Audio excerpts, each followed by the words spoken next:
Hello, and I really want to thank all the members of the Sylvia Lkens group and all that may be viewing this. This is maybe something I'll have on my criminal behaviorology podcast, but just for information purposes, and I know many of you take an interest in many of the books. I want to take a sampling from this book.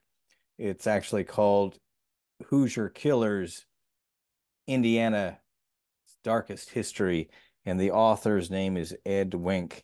And he actually starts out the book talking a little bit about the case of Sylvia Lkens, which is Indiana's most infamous crime. He starts out in the introduction.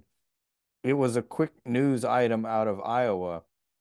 A woman named Paula Pace had lost her job in October of 2012. The photos of Pace show a kindly, matronly woman. Her slight smiles a far cry from the smirking killer pictured in the 1965 mugshot. Paula Pace was once known as Paula Banashevsky, a girl who, along with her mother, her siblings, and several neighborhood kids, tortured a teenager named Sylvia Lkens, beating, starving, and burning Sylvia until she finally died. It was one of the most horrific cases Indiana had ever seen. It seemed that Naptown, that's how Indianapolis is known, Naptown had some kind of dark underbelly lurking in the impoverished parts of the city where this kind of horror could unfold with few seeming to notice or even care. The details of the case held a morbid fascination for this writer. How could a low-rent, trailer trash matriarch like Gertrude Banashevsky, the ringleader of Sylvia's tormentors, not just exact such cruelty on a child left under her care, but actually recruit other children, including her own, to actively, gleefully participate in the crime? The torture death of Sylvia Lkens at the hands of the woman who'd promised to look after the child while Sylvia's parents found work in the traveling Kearney Midway was motivated by a sick sense of revenge. Her accomplices seemed to go along for the ride because they were bored, or perhaps they wanted to be part of a group that had something in common, a bizarre, sadistic joy in the merciless treatment of a fellow human. Startlingly, like the death of Sylvia Lkens, most of the cases outlined in this book share a common theme. They're not motivated by money or politics. Too many are born out of either a callous disregard for human life or somehow more terrifying, a need to feel the thrill of a kill. Well, that's his introduction, and I'm going to present to you from the book, not exactly a lot of high-tech stuff, but it will be a sampling from the book where he covers in depth the Sylvia Lkens case. And I wanted to present this to you just because I really care a lot about this group and those interested in the Sylvia Lkens case. As you can see how I've started it out, I'm assuming some familiarity with the case. If you're not familiar, what's about to follow will fill in a lot of the details. The Banashevsky family, the murder of Sylvia Lkens. The house is gone now, just a gravel lot on the edge of a neighborhood called Tuxedo Park on Indy's east side. It's the kind of neighborhood that, for the last 50 years, has never wobbled from its place on the economic spectrum, living in a twilight where the last hopes of America's lower class can quickly fade, overtaken by abject poverty. Neighborhoods like the one that surrounded the rambling corner house at 3850 East New York Street are often tough, occasionally violent. Even the kids that roam the blocks around those neighborhoods can be drawn into acts of aggression as perpetrators themselves. It happens. Those acts can be as depressingly common as simple assault. Some can be far more sinister. Still, a poor kid in a tough neighborhood exacting some kind of physical trauma on another human being is almost common. It's just as true today as it was in the 1960s. Sometimes it's a byproduct of a robbery, sometimes it's an act of revenge. But poor kids often do bad things, especially when the adult examples that surround them are neglectful, apathetic, mean, or immoral. But when the police were finally summoned to 3850 East New York Street on October 26, 1965, the crimes they uncovered were almost too cruel to comprehend. The police had been alerted by a call from a young man, just a kid, a teenager, whose voice undoubtedly broke out of the both biology and fear. The boy told them that a girl who had died in the house on East New York Street, a 16-year-old child named Sylvia Lkens. The cops found the body of Sylvia laying on a dirty mattress. She was malnourished. She was covered with bruises and cigarette burns. Some of her skin appeared to have been stripped away, perhaps burned off. She'd been marked, scarred, and branded with a large needle. What appeared to be the number 3 was burned into her chest and carved into the girl's stomach with the words, "I'm a prostitute and proud of it." The victim's injuries had clearly been sustained over a period of time. Sylvia Lkens had been tortured to death. Hoosier natives Betty and Lester Lkens, Sylvia's parents, had moved often, no less than 14 times during Sylvia's childhood. Sylvia and her 4 siblings had watched their parents split, reconnect, even do short stretches in jail. The Lkens moved to find work, and in the summer of 1965 found employment as carnival hands selling concessions. Lester had some background in the food service business. He once owned a diner that ultimately failed. Someone had to look after Sylvia and her sister Jenny while the Lkens travel, and a lady who lived near them that summer, a woman named Mrs. Wright, offered to take the kids in while the Lkens were on the road. Gertrude, or Gertie, wanted the sum of $20 a week to look after Sylvia and her disabled sister Jenny, who walked with a metal brace on one leg after a bout with polio. And Lester agreed to the terms. Lester told Mrs. Wright that the girls were undisciplined, that their mother let them run wild. Mrs. Wright assured Lester she'd care for them with a firm hand.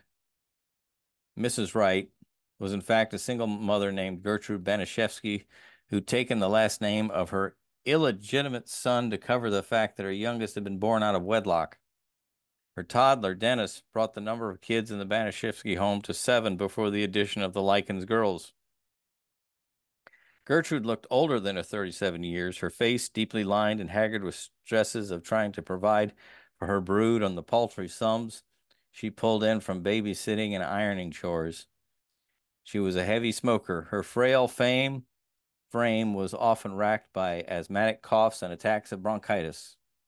Her first and third husband, an Indy cop named John Banishevsky, thought nothing of ending domestic arguments by beating Gertrude. Her second marriage to a man named Ed Guthrie had lasted just 4 months, and the live-in relationship she'd had with Dennis Wright ended when Dennis Jr. was born and Dennis Sr. split. Gertrude's house wasn't fit for a single child, much less 9. Squalid, filthy, the home had no proper stove or oven, just a lone electric burner for heating up a pot of this or that, maybe some canned soup or something similarly inexpensive. The kids would first share the 3 utensils in the house before the number of implements dwindled to 2, then 1. Eventually, the children would squabble over the last sad piece of silver, passing a single spoon from one mouth to the next at meal times when something hot was available. A bit of warm broth was most likely a welcome change from saltine crackers or bologna sandwiches. The kids had to crowd into unmade mattresses in rooms with little decoration beyond piles of trash. After a week on the road with the carny, that's referring to a carnival, by the way, the Lkens hadn't yet sent Gertie any cash, and that's when the troubles began. I'd heard something different than that. Gertrude screamed at Sylvia and Jenny, "I took care of you 2 bitches for nothing," and beat the girls with a heavy wooden paddle. Although a money order arrived the following day, the Lkens girls had already become the focal point of Gertrude's rage, especially Sylvia. Conflicting testimony and many varying accounts abound, but what follows seem to be the least of somewhat accurate description of the last weeks of Sylvia's life. And that's what I wanted to clarify, is that the money orders records show that they had been sent to Banashevsky.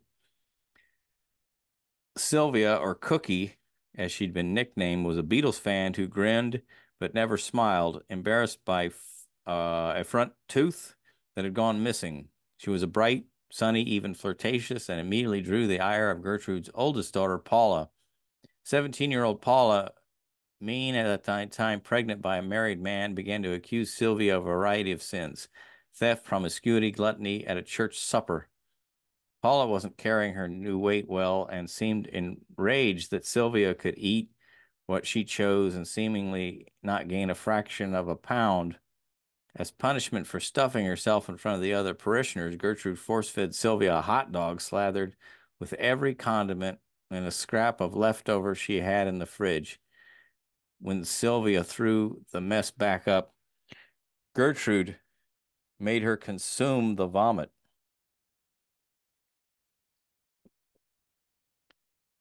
So it says, as Sylvia and the other girls got to know one another and chatted about the things that teenagers chat about, Sylvia admitted to a light petting session with a boy, information Paula immediately passed to her mother. Gertrude responded by kicking Sylvia in the genitals repeatedly, an act of violence that the other kids witnessed. With the abuse escalating, Paula was encouraged to take part in the beatings when Gertrude became too weak from her asthma, and Paula took to telling Sylvia she wasn't fit to sit on the furniture and then knocking her out of the chair. Out for revenge, Sylvia told some of the kids at school that Paula and her sister Stephanie, then 15, were whores. That's one allegation. I think that's also been disputed whether she did actually do that. It might have been Cookie's fatal mistake. That's when the neighborhood joined in the beatings. Stephanie's boyfriend, Coy Hubbard, was the first to beat Sylvia, payback for calling his girlfriend a hooker. Coy had some rudimentary knowledge of judo, or at least something he'd seen in a B movie, and flipped the girl onto the floor and slammed her into the walls of the house of East New York. He'd soon have accomplices. Soon, beating Sylvia became a kind of sick neighborhood entertainment. The Banashevsky kids who weren't in diapers, even those as young as 10-year-old Shirley, were encouraged to imitate Coy. Perhaps as many as a dozen kids from the surrounding blocks witnessed or participated in the daily abuse. Paula's hatred of Sylvia and perhaps her own sexual guilt from carrying a child out of wedlock in the 1960s ensured the great many of the attacks focused on Sylvia's pubic area and stomach. Sylvia's eventual autopsy would reveal that the girl's vaginal region had been violently mauled from repeated kickings. On occasion, a neighborhood child would confess to her mother she'd seen Sylvia get a beating in a tough neighborhood in Indy in 1965. A beating was the price a child paid for misbehavior. A spanking from a firm hand was a virtuous act. Tales of anything beyond that: childhood imagination, exaggeration, dramatic effect. Sylvia and Jenny did have interactions with other adults beyond Gertie. They said nothing. Sylvia feared that Gertrude would turn her wrath to Jenny. Jenny worried that Sylvia's mistreatment might become even more horrific. Other adults witnessed some examples of abuse and said nothing. Corporal punishment was one thing to this generation of parents. A spanking with a switch, belt, or even a wooden paddle wasn't necessarily considered to be abusive. But there were instances where visitors to the Banashevsky home saw Sylvia's eyes blackened. Injuries Gertrude readily admitted to causing. Gertrude went so far as to toss scalding hot water on Sylvia in the presence of others, even beat her with a belt. Not a soul found the courage to report anything to the authorities. As leaves began to fall all around the neighborhood, the last weeks of Sylvia's Lkens life became an unrelenting, unimaginable series of abject horrors. Sylvia had stolen a gym uniform at school, one she'd been unable to afford. Gertrude and the kids burned the ends of Sylvia's finger with matches as punishment. Then the kids that smoked began putting out their cigarettes on Sylvia's naked frame. It was also an excuse for Gertrude to hold Sylvia out of classes. Obviously, the girl couldn't be trusted.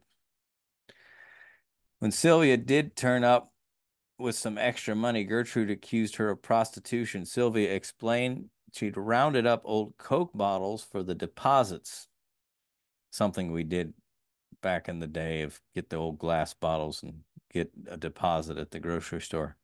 Gertrude forced the girl to strip and made Sylvia violate herself with one of those empty bottles in front of the neighborhood kids.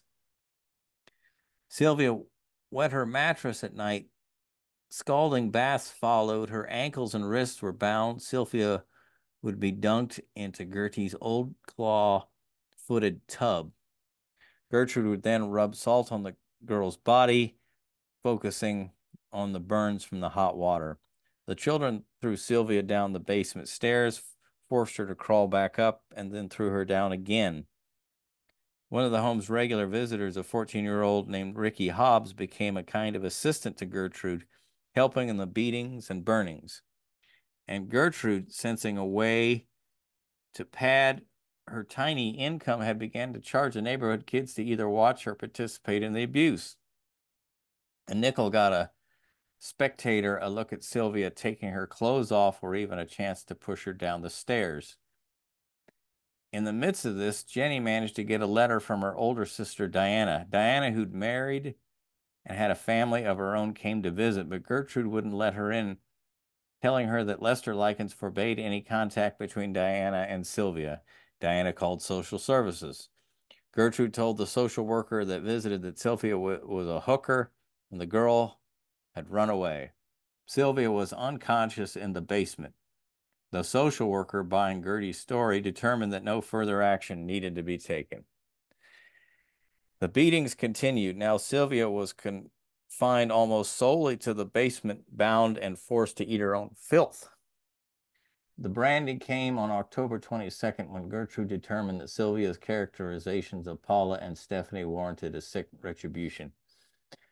Telling Sylvia she'd branded her daughters, "So I will brand you," she began the task of scrawling a message on the girl's belly with a heated sewing needle. After the first word was complete, Gertrude turned the task over to Ricky Hobbs. Ricky and Paula then recruited Gertrude's 10-year-old daughter, Shirley, to try to carve an S onto the girl's chest, but the young girl reversed the top of the character in her terror. Gertrude realized that Sylvia's injuries would have to be explained. When the time came to return young Jenny to her parents, Sylvia's status as a runaway would immediately be called into question. And Gertie must have realized that the combined effect of all the beatings and undernourishment were leading irreversibly to a single outcome. Sylvia Lkens was surely dying. Gertrude had Sylvia pen a note in the girl's own hand, according to the letter addressed bizarrely to Mr. and Mrs. Lkens. Sylvia's brands and bruises were caused by a group of delinquent boys, young Johns, who turned on a hooker. Sylvia had offered to turn tricks for the boys, but instead of paying her, they turned on her, beating her and carving her up. After Sylvia had written the false confession, Gertrude returned her to the basement, where Coy Hubbard beat her with a broomstick until she passed out. Jenny snuck down the stairs to see her sister. When Sylvia awoke, she told Jenny she knew she was dying. On October 25th, 1965, neighbors heard a clanking noise emanating from the cellar at the house at 3850 East New York. It was Sylvia using her last fading bit of strength to smack the floor of the basement with something nearby, probably a coal shovel. It was a desperate clanging signal, the last warning bell from a dying girl. The next morning, Sylvia was dead. The letter now seemed to come in handy for Gertie. She had Rick wandered to a payphone and called the cops, then turned over the letter as an explanation for Sylvia's horrific condition. Things weren't adding up, though. Why was the girl naked in the basement? Why hadn't the policeman called when she'd first come home?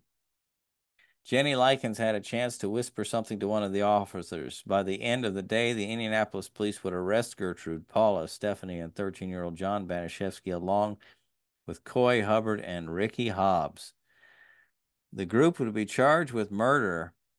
Some of the other neighborhood kids in the house that day were also busted, but the charges against the other children were ultimately dropped, even though they'd admitting to beating Sylvia because Gertie told us to.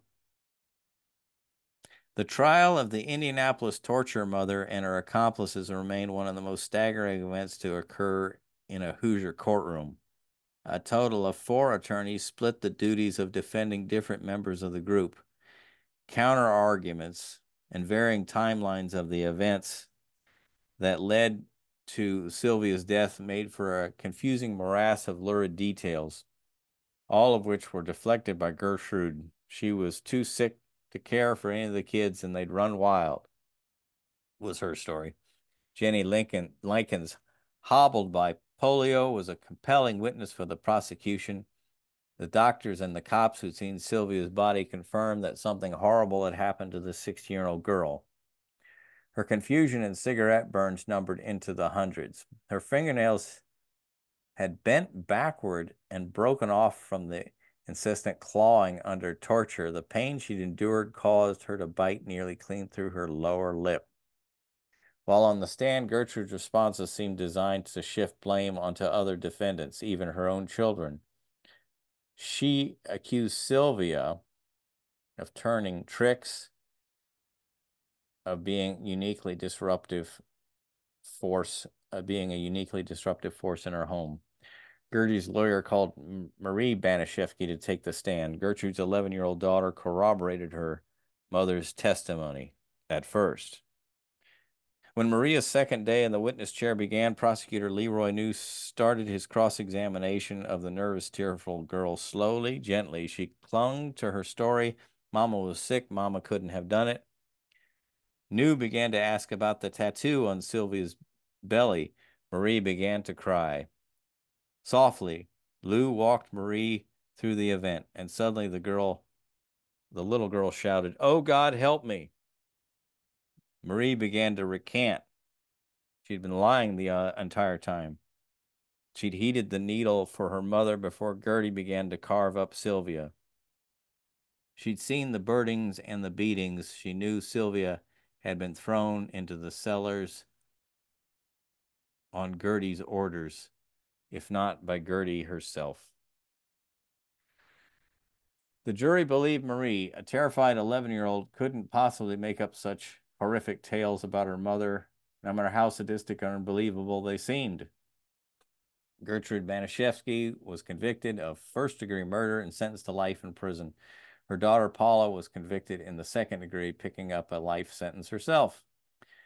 John Banashevsky, Hubbard, and Hobbs were found guilty of manslaughter, sentenced to serve anywhere from 2 to 21 years. The 3 were released in 1968, 2 years after their convictions.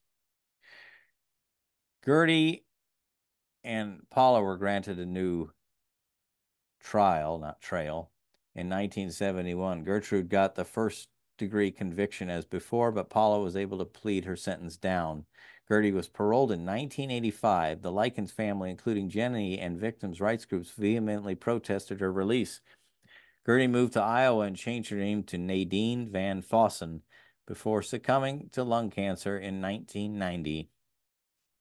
In October of 2012, a teacher's aide in Conrad, Iowa, named Paula Pace was fired from her job after an anonymous tipster revealed that Pace was in fact Paula Banashevsky. Paroled in 1974, Paula had worked for a school district beginning in 1998. Parents in Conrad were mortified when they learned of Paula's past. The details of the crime were adapted for a number of films, articles, and books, most notably Jack Ketchum's novel, The Girl Next Door, and a film that debuted at Sundance in 2008, an American crime cast Catherine Keener as Gertie and Elledge Page as Sylvia. Never seen it. The film ran into distribution difficulties, but wound up with showings on premium cable outlets. The house where Sylvia died was eventually abandoned. Reports of a ghostly female figure seen in the upstairs windows began to circulate, but the place seemed to be primarily haunted by vagrants and junkies. Two trespassers shot a video tour of the house and posted it on YouTube. Though most of the house is in disrepair, one room is painted sky blue with puffy clouds of white. On the floor of that room, a vandal spray painted the words whore and prostitute. The house at 3850 East New York Street was finally demolished in April of 2009.